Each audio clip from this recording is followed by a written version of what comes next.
Mastectomy is a general term for the removal of breast tissue, but depending on what type of mastectomy you choose, there are different degrees of breast tissue that are removed.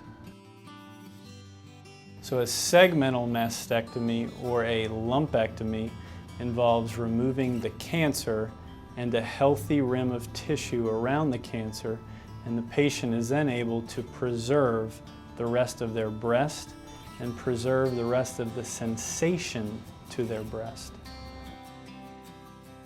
A skin-sparing mastectomy involves removal of the patient's nipple and areola complex as well as all of the breast tissue.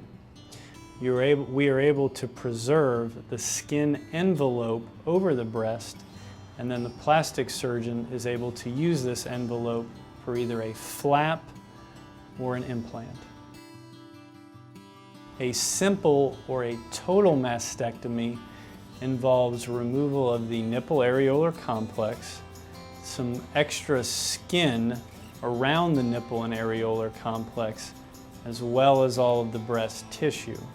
So this removes a greater amount of skin and decreases the different options for breast reconstruction. A modified radical mastectomy involves removal of the nipple and areolar complex, the skin around the breast, as well as all of the lymph nodes in the axilla on the same side of the breast.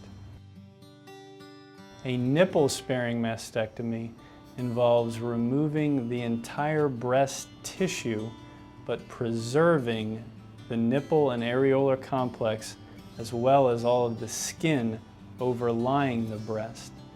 This allows for even better cosmesis for the plastic surgeon to perform either a flap or to place an implant.